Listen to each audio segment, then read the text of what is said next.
Kalau kalian mikir grafis video game 10 tahun yang lalu itu kayak gini, kalian salah besar. Karena yang bener kayak gini.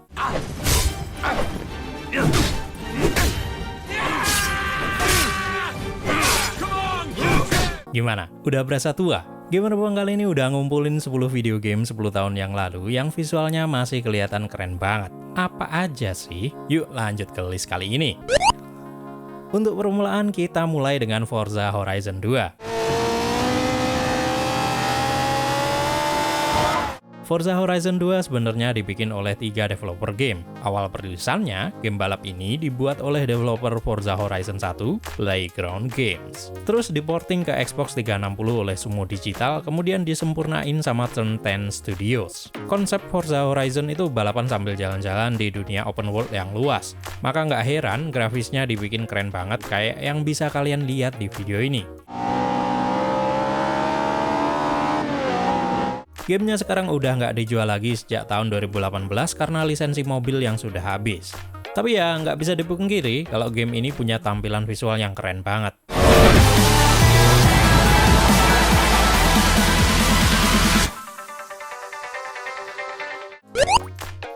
Yuk lanjut ke Watch Dogs.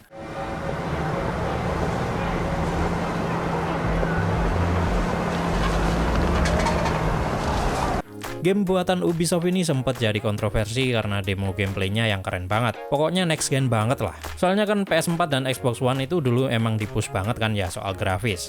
Nah, awal diumumin di tahun 2012, Watch Dogs ini keren banget visualnya. Kayak yang kalian lihat di sini.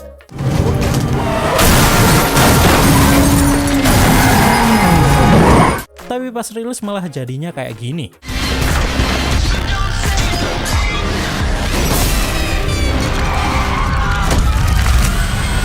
Ubisoft jelasin kalau dulu pas dipamerin, Watch Dogs ini dimainin di PC super high-end. Soalnya dulu mereka lagi nerka kayak gimana PS4 dan Xbox One. Begitu dirilis, ternyata penekanan mereka soal grafis nggak bisa dijalanin di PS4 dan Xbox One. Akhirnya ya jadi kayak sekarang. Tapi sekarang kalian bisa download mod buat ngembaliin grafis Watch Dogs yang sama persis kayak yang dipamerin tahun 2012. Soalnya filenya masih ada di versi PC dari Watch Dogs. Sayangnya mod ini nggak stabil, jadi bakal banyak bug yang nongol pas dipasang.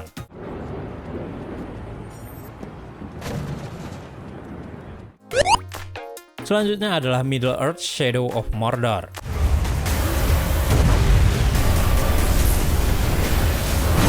Kalau kalian kenal Hogwarts Legacy yang dibikin dari semesta Harry Potter, maka kalian wajib kenal Middle-earth: Shadow of Mordor yang diambil dari semesta Lord of the Rings. Kalau dilihat dari gameplay, Shadow of Mordor ini kayak Assassin's Creed, tapi tokoh utamanya ahli pedang. Soalnya mekaniknya sama persis, dari lari, parkour, dan lain sebagainya. Grafisnya juga keren buat game 10 tahun yang lalu, meskipun nggak keren-keren amat sih. Seenggaknya model 3D dari Orc sampai Gollum mirip lah kalau dibandingin filmnya. Bright Master. Yes, winners. Bright Master came to us in our dreams. Nah, kalau yang satu ini adalah game yang bisa dikatakan nge-push banget grafis PS4, Infamous Second Son. Lihat deh gameplaynya dari Make Ice and Fire yang mainin game ini di PS5. Pencahayaan, warna, tekstur, semuanya masih enak banget dilihat sampai sekarang. No. I can't stop it, man. I can't stop it. Gameplaynya sebenarnya nggak begitu inovatif soalnya game punya Sony ini pasti ngejual cerita naratif sinematik. Jadi ya buat kalian yang udah biasa main Assassin's Creed atau Prototype, Infamous Second Son nggak begitu baru untuk urusan gameplay.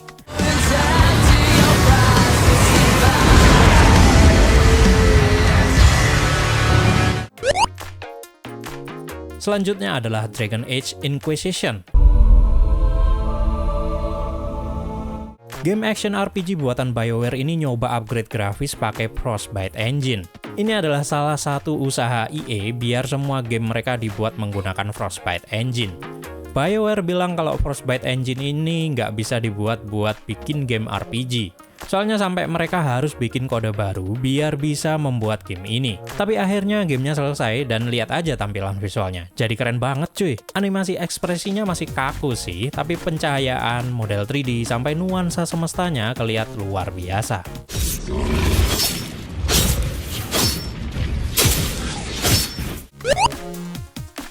Memasuki 5 besar, kita kedatangan Call of Duty Advanced Warfare nih guys. Democracy is not what these people need. Hell, it's not even what they want. America's been trying to install democracies in nations for a century, and it hasn't worked one time. Game ini sebenarnya bisa jadi portofolio Sledgehammer Games yang bisa nyaingin Modern Warfare-nya Infinity Ward. Tapi akhirnya mereka nggak ngelanjutin cerita dari semestanya. Meskipun game ini sempat dicemooh soalnya ngenalin teknologi futuristik kayak sarung tangan magnet sampai jetpack, nggak bisa dipungkiri dong kalau tampilan visualnya yang keren banget ini bisa bikin orang terpukau kala itu.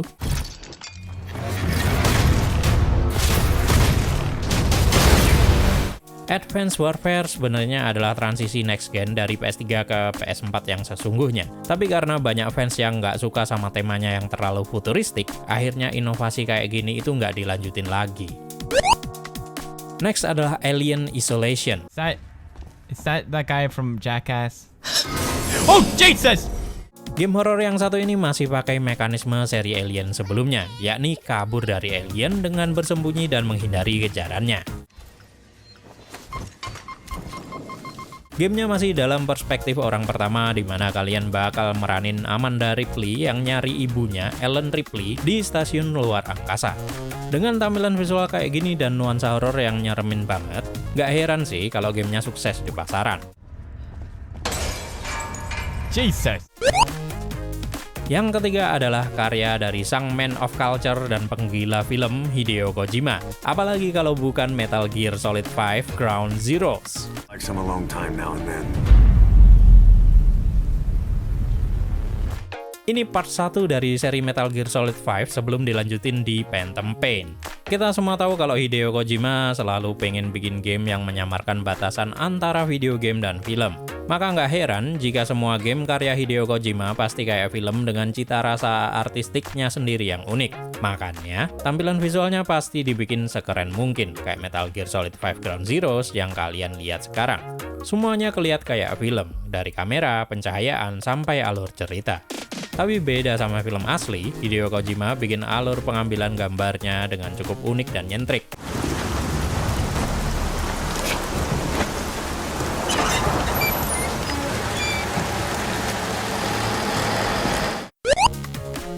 Selanjutnya adalah game dari Crytek, Rise: Son of Rome. You must save Rome. Save it from them. If it's blood you want, I promise I will give you as much as you can handle. Percaya nggak sih kalian kalau game yang satu ini dirilis tahun 2014? Sebenarnya game ini dirilis tahun 2013 sih, cuman versi PC-nya dirilis tahun 2014. Jadi, kami masukin game ini karena versi terbaiknya udah dirilis tahun selanjutnya.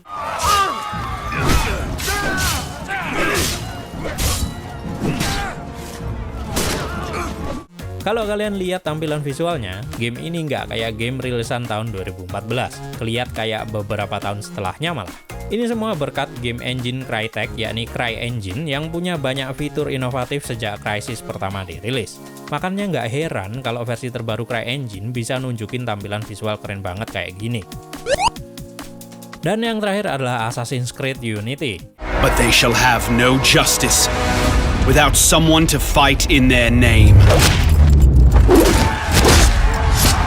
Nggak bisa dipungkiri bahwa Assassin's Creed Unity memang seri Assassin's Creed yang paling indah dari segi visual. Ubisoft mencoba mengedepankan tampilan visual dari gamenya di Assassin's Creed Unity.